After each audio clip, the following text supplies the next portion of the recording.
Okay, अब अपना जो टॉपिक है राजेश सर ने स्लाइड चालू कर दी है, और धन्यवाद सर जी आपका बहुत बहुत, क्योंकि मेरे को ये डिजिटल चीजें आती नहीं ना, मैं सिर्फ थ्योरी करा सकता हूँ, बाकी ये वाला आता नहीं, क्योंकि हम तो उस जमाने के पेज पे लिख के याद करते थे, है ना। अब देखो, इस लेक्चर के अंदर अपने बात करेंगे कि साइको एनालिटिक थ्योरी और साइको डायनेमिक थ्योरी, ठीक, और इसी का नाम है साइको सेक्सुअल नॉट सोशल, ठीक है, साइको सेक्सुअल डेवलपमेंट थ्योरी और लिबिडो, इतने नाम है इसके, जो सिगमंड फ्रॉइड ने जो थ्योरी दी थी साइको एनालिटिक, ठीक है भाई, उसके अकॉर्डिंग देखो इसने क्या बोला है कि ये अलग अलग थ्योरी है, जैसे psycho analytic theory, psycho dynamic या लिबिडो वाली या साइको सेक्सुअल थ्योरी, ये किसने दी थी? सिगमंड फ्रॉइड ने। क्लियर? अब देखो इसने क्या बोला कि Freud called father of psychiatric, आगे बात समझे, because he only first time identify development of personality by stage and describe the concept of human mind, कि ह्यूमन माइंड जैसे ही धरती पे उत्पन्न हुआ, उत्पन्न नहीं होता है क्या सर, उत्पन्न होता है या पैदा होता है, बात एक ही है, ठीक है। तो जन्म से लेके धीरे धीरे धीरे धीरे उसका माइंड है वो डेवलप होता रहता है, ठीक। तो उस डेवलपमेंट के अंदर कितनी स्टेज होती है, तो देखो इसने क्या बोला, फ्रॉइड ने ऑर्गेनाइज किया, स्ट्रक्चर बनाई पर्सनालिटी की, और तीन मेजर कंपोनेंट इसने दे दिए, एक तो आईडी, एक ईगो, एक सुपर ईगो। आगे बात समझ में, ये तीनों से ही क्वेश्चन पूछे जाते हैं, और एक एक बात इसमें सब में क्या है, अलग रहेगी, और उस अलग बात से ही अपने से क्वेश्चन पूछा जाता है। तो देखो ये इसको माइंड की स्टडी की, कॉन्शियस अनकॉन्शियस सेमी कॉन्शियस की कंडीशन दी, ये थ्योरी दी, इस वजह से इनको क्या बोल दिया, साइकेट्री के फादर। लेकिन अलग अलग जगह पे आपको ना मैं बताऊंगा कि फादर साइकेट्री के अलग भी है, नर्स भी अलग है, ठीक है भाई, फाउंडर भी अलग होता है, ठीक है, वो टॉपिक के हिसाब से मैं कराता रहूंगा। अब देखो उसके बाद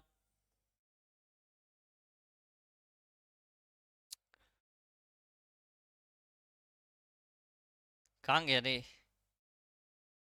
हाँ, सबसे पहले अपने बात करते हैं किसकी, आईडी की, किसकी, आईडी। तो आईडी में क्या है कि ID part of personality present at birth, एक तो ये बात ध्यान रखनी है कि आईडी हमेशा बर्थ से ही प्रेजेंट होगी।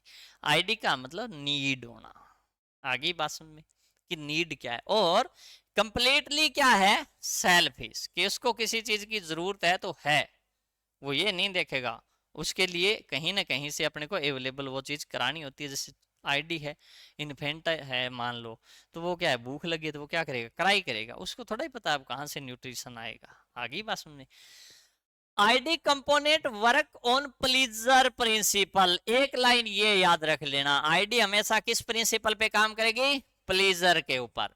सो इट डिमांड इमीडिएट ग्रांटिफिकेशन, ठीक है भाई, ये आगे पोस्टपोन नहीं करेगा, बच्चा है भूख लगी है तो वो तुरंत क्या है, उसे खाना चाहिए, जब तक उसे खाना नहीं मिलेगा, जब तक उसे ब्रेस्ट फीड नहीं कराएंगे, तब तक आपको पता है, या उसकी बायोलॉजिकल जो नीड है वो कंप्लीट नहीं करेंगे, इतने वो आपको पता है घर को सिर पे उठाए रखेगा।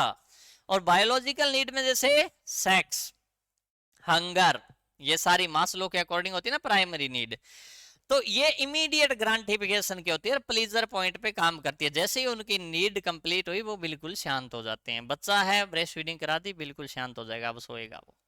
आगे बात समझ में, अब ये कह रहा है विदाउट नोइंग द कॉन्सिक्वेंस, इसके अंदर किसी भी प्रकार की कोई कॉन्सिक्वेंस नहीं रहनी चाहिए, और it also refer to the primary process thinking, और आईडी ही अपना क्या है, थिंकिंग का प्राइमरी प्रोसेस है, कि यहां से ही सोचना स्टार्ट होता है।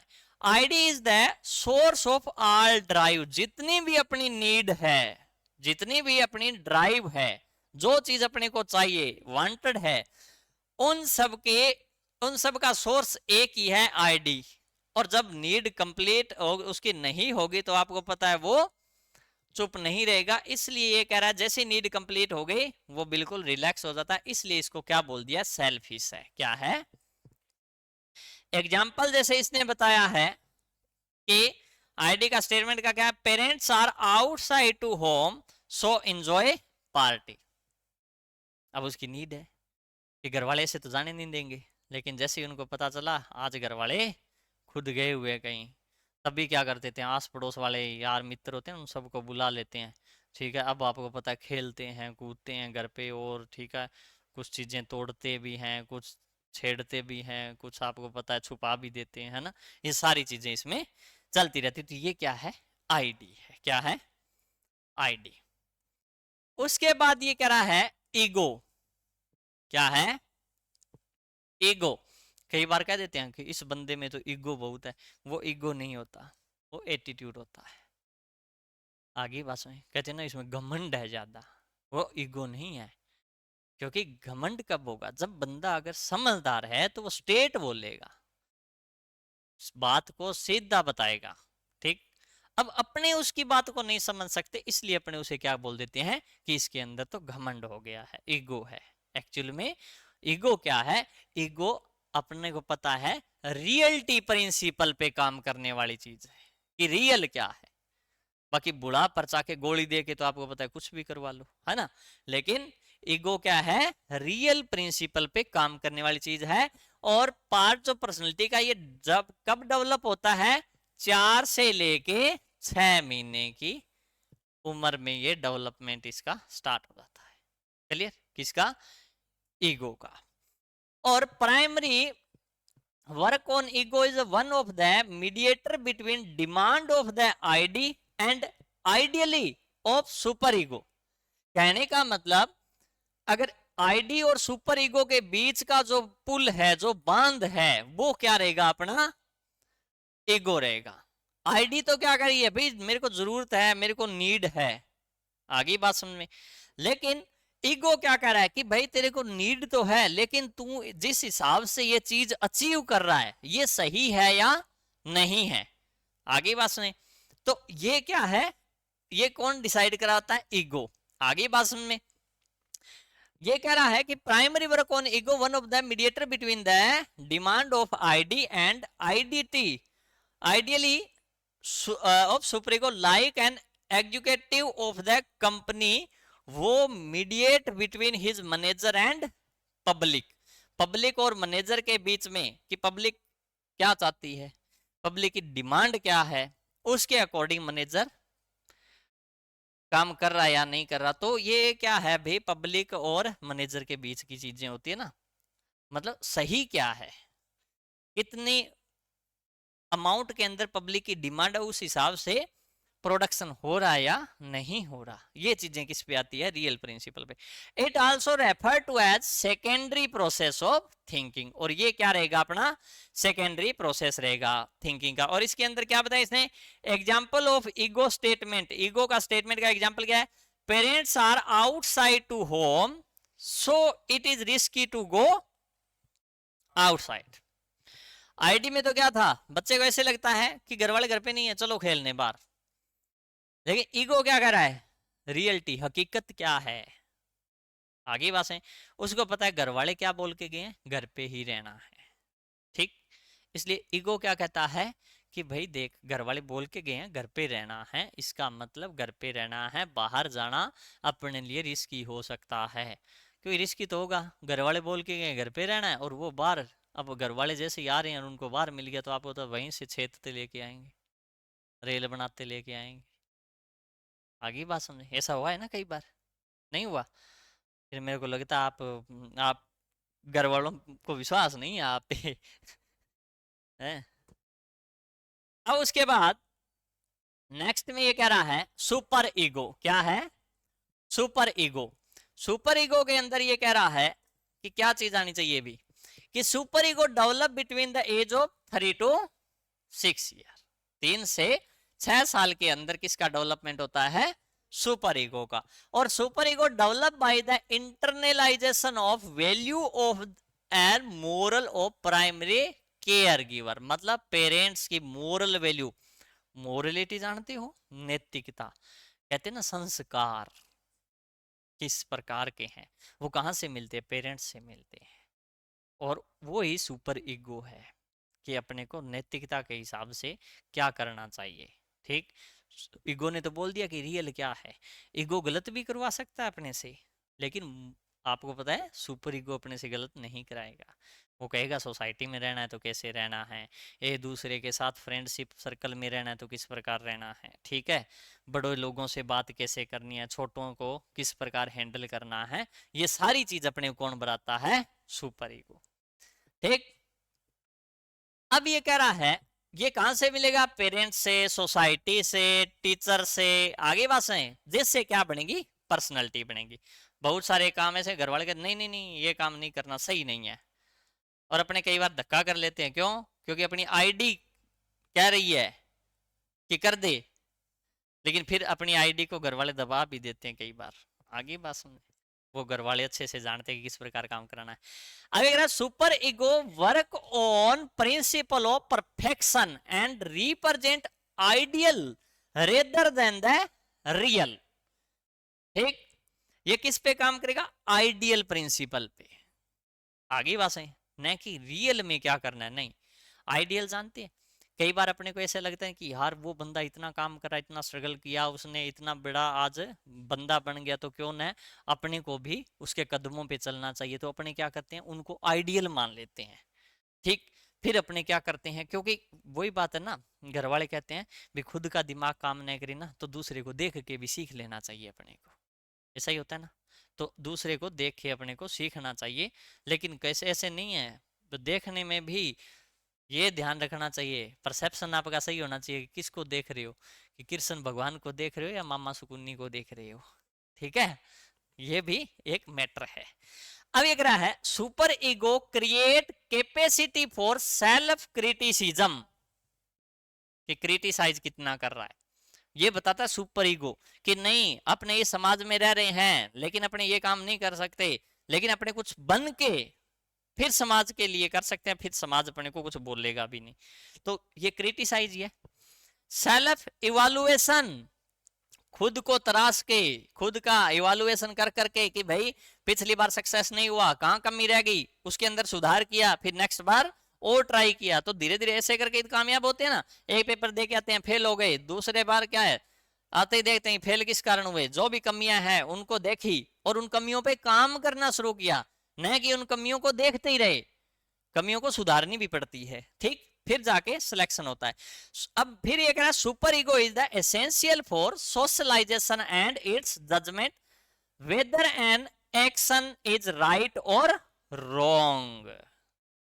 मोरलिटी क्या बताती है, हाँ, सोशलाइजेशन और जज करता है, ये बड़ा जरूरी है सुपर ईगो, इसके लिए जजमेंट के लिए बहुत जरूरी है कि सही क्या है और गलत क्या है। ठीक है भी, सोसाइटी के स्टैंडर्ड के अनुसार।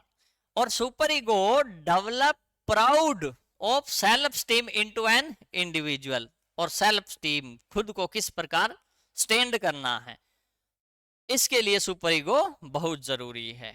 आगे बात समझे, एग्जाम्पल क्या है सुपर ईगो का statement, parents are outside to home but never disobey parents.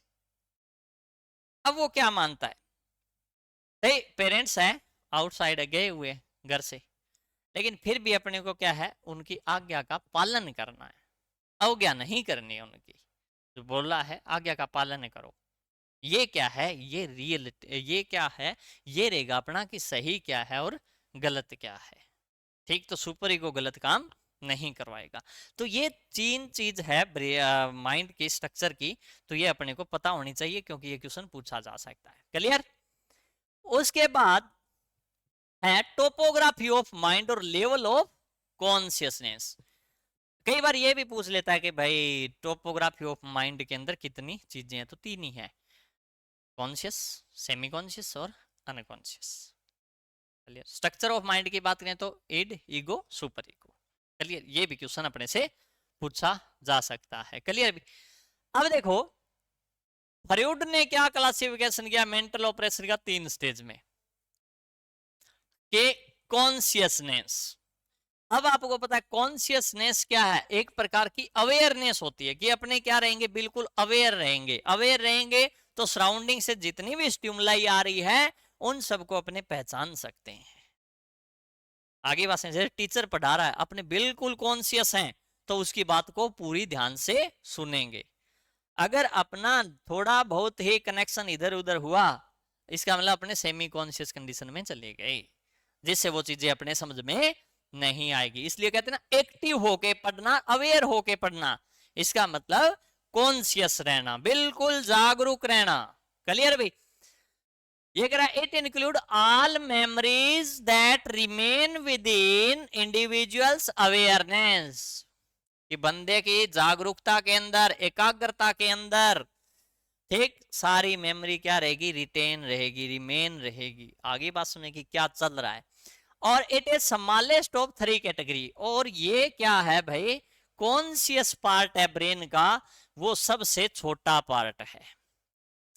Brain की टोपोग्राफी के अंदर बात करें तो सबसे छोटा पार्ट कौन सा है, कॉन्शियसनेस का। एक तो है ही छोटा, भगवान ने छोटा दिया है, उसको ही अपने क्या करते हैं, सेमी कॉन्शियस है, अनकॉन्शियस साइड। क्या खाक बनेंगे नर्सिंग ऑफिसर है? हमेशा अवेयर रहना चाहिए। जैसे अपने पेरेंट्स रहते हैं, जैसे कोई प्रोग्राम हो घर में, किसी शादी है, कुछ हो रहा है ना, तो अपने पेरेंट्स है ना, अपनी मम्मी खासकर बिल्कुल अवेयर रहनी है, फलानती को क्या देना है, दिमकानती को क्या देना है, सूट किसे देना है ना, ये सारी चीजें वो बिल्कुल कॉन्शियस रहते हैं। ठीक, क्यों रहते हैं, समाज के डर से। और आप कॉन्शियस रह के क्यों पढ़ रहे हो, क्योंकि आपको लगना है, आप पेपर के डर से रह रहे हो, और डरना अच्छी बात है, क्योंकि डर रहेगा तो मैदान में आप अवेयर रहोगे, अवेयर रहोगे तो आपको कोई हरा नहीं सकता। क्लियर? तो ये समझ गए कि ये क्या है, 3 कैटेगरी में सबसे छोटा है, और operate under control of ego, ego के अंडर कंट्रोल पे काम, क्योंकि ईगो रियल प्रिंसिपल पे काम करे। रियल प्रिंसिपल क्या कहता है कि भाई अवेयर रहेंगे तो कुछ गेन कर लेंगे, वरना देखो सत्यानाश तो हो ही रहा है ना। अब है द प्री कॉन्शियसनेस। इसमें क्या होगा कि जो मेमोरी है वो क्या, पार्शियली फॉरगेटन, कि थोड़े टाइम के लिए अपने क्या है चीजों को भूल जाएंगे, फिर अपने क्या है दिमाग पे जोर देते हैं तो क्या है वो चीज अपने याद आ जाती है। वो कौन सा पार्ट है, प्री कॉन्शियस या semi conscious. But with attention can easily recall, लेकिन ध्यान लगा के सोचते हैं तो वो चीज अपने याद आ जाती है, तो उसे क्या बोलेंगे, प्री कॉन्शियस। क्या बोलेंगे? अब it under control of super ego. अब ये किसके अंडर कंट्रोल रहती है, सुपर ईगो। सुपर ईगो ये बताता है राइट क्या है, रॉन्ग क्या है, मोरलिटी बताता है, तो इसके ऊपर जोर देना पड़ता है दिमाग के ऊपर, तो वो चीजें सारी भूली हुई चीजें अपने याद आ जाती है। ठीक है भाई? अब ये कह रहा है कि it is under control of super ego and act like watchman. ठीक है भाई, गार्ड की तरह काम करेगा, because it prevent certain painful and disturbing memory to reach into conscious mind. ये क्या कह रहा है, प्री कॉन्शियस। आपको पता है अगर मान लो ये क्यों है अलग अलग, भगवान ने अलग अलग क्यों बनाए हैं, इससे अच्छा कॉन्शियस ही बना देता, एक ही रखता। प्री कॉन्शियस क्यों बनाया है, मतलब ज्यादा दिमाग ना है, 1.5 शाना ना मैंने। हाँ देखो, इस ये क्यों बनाया है, लास्ट वाली लाइन पढ़ो कि ये सुपर, ये क्या है भाई, सुपर इगो के अंडर कर, और ये प्री कॉन्शियस कैसे काम करेगा, वॉचमैन की तरह। क्योंकि वॉचमैन क्या करता है कि जो बंदा अपने को चाहिए, जिसका काम है वो ही अंदर आएगा, बाकी अनवांटेड लोग बाहर, उनको एंट्री नहीं देता। इसीलिए परी कॉन्शियस बेचारा क्या काम करता है कि जो अनवांटेड चीजें हैं, माइंड को डिस्टर्ब करने वाली थॉट, आइडियाज और मेमोरीज अपने अंदर आ रही है, उनको ये अपने पास रख लेता है ताकि वो कॉन्शियस लेवल में न जाए। क्योंकि अनवांटेड चीज, डिस्टर्ब करने वाली चीज है, वो अगर कॉन्शियस माइंड में चली गई तो डेफिनेटली अपने क्या हो जाएंगे, टोटली डिस्टर्ब हो जाएंगे। ठीक, इन चीजों को रोकता कौन है, अनवांटेड चीजों को, परी कॉन्शियस। क्योंकि भगवान को पता था कि नीचे ये प्राणी भेज रहा हूं ना, ये जाते ही उल्टे सीधे काम करेंगे, फिर ये टेंशन लेंगे। तो उसने क्या एक छोटा सा पार्ट दिया है कि चलो ये अनवांटेड चीज को अपने पास रखेगा, आगे नहीं जाने देगा। आगे बात समझ में। लेकिन कहाँ मानते हैं आजकल, आपको पता है पहले तो इंसान भगवान से डरता था, आजकल आपको पता है भगवान इंसान से डरने लग गया। सच कह रहा हूं, ये हालात है। हाँ बिल्कुल, क्यों नहीं होता। अब देखो, द अनकॉन्शियस आप वाला पार्ट है जिसमें आप हमेशा रहते हो, ठीक। अनकॉन्शियस लेवल कि ऑल अनप्लीजेंट और non essential memory that are unable to bring to conscious awareness, कि ऐसी मेमोरीज, ऐसी थॉट, ऐसी आइडियाज जो होते हैं, जो अनप्लीजेंट होते हैं, नॉन असेंशियल और जरूरी भी नहीं होते, वो सारे किस में जाते हैं, अनकॉन्शियस माइंड में। किस में जाएंगे, अनकॉन्शियस माइंड में। और ये क्या है, लार्जेस्ट पार्ट है। आगे बात सुने, सबसे बड़ा पार्ट क्या है, अनकॉन्शियस पार्ट है ब्रेन का। समझ गए।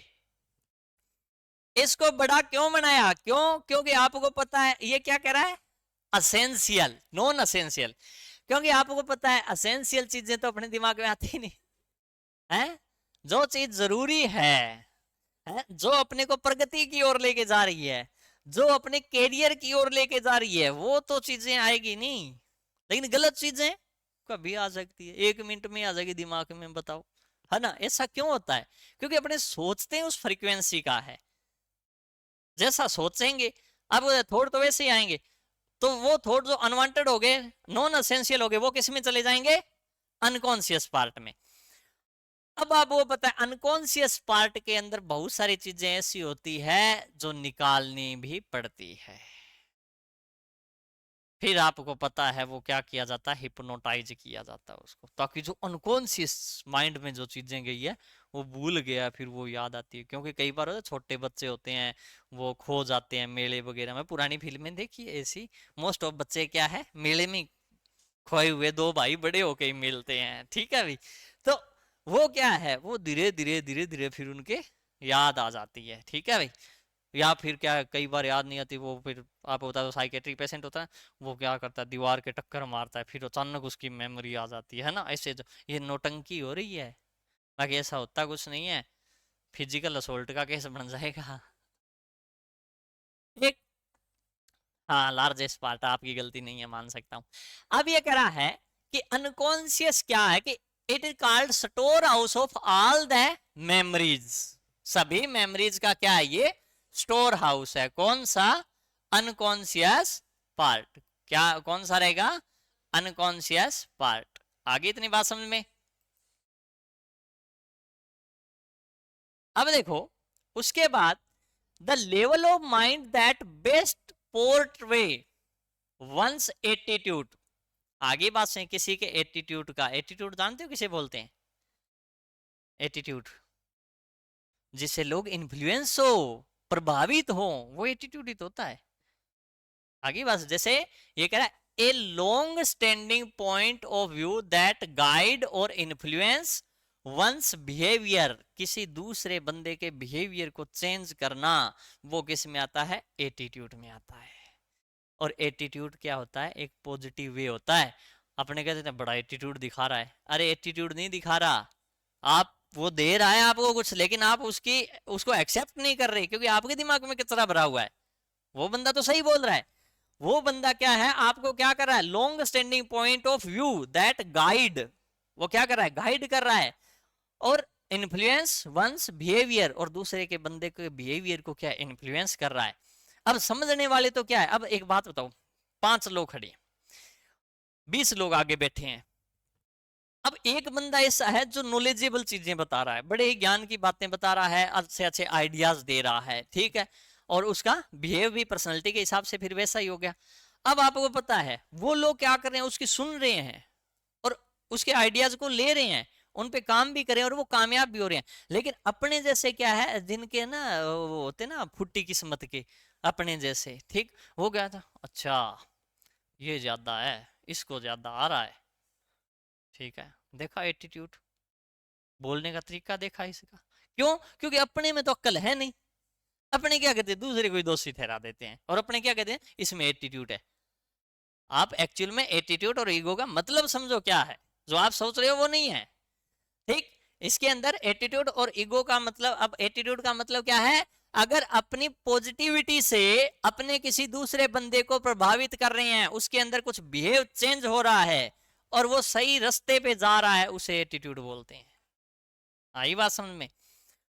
अब ये कह रहा है कि हाँ, कि बेस्ट पोर्ट्रे क्या है, कि एक तो क्या करेगा, portray one's attitude, feeling and desire is unconscious mind, और memories of unconscious mind bring to conscious mind by only through therapy like hypnosis या फिर नार्को एनालिसिस।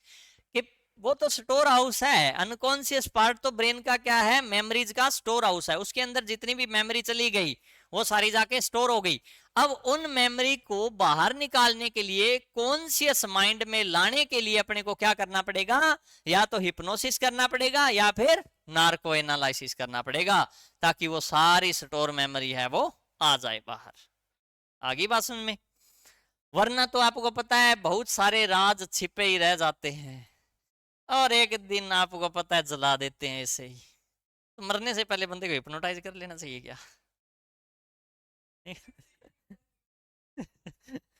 अब ये कह रहा है, unconscious material express through dream, that is why dream called royal road of unconsciousness. आगे बात सुने, अनकॉन्शियस मटेरियल है वो किसके थ्रू बाहर आएंगे, ड्रीम के थ्रू, है ना। और ड्रीम आपको पता है कैसे होते हैं, रॉयल रोड की तरह होते हैं।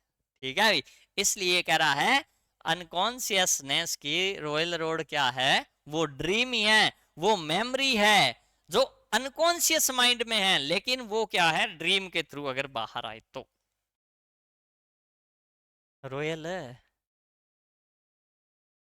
रॉयल जो बहुत ही अलग चीज होती है, फैंटास्टिक।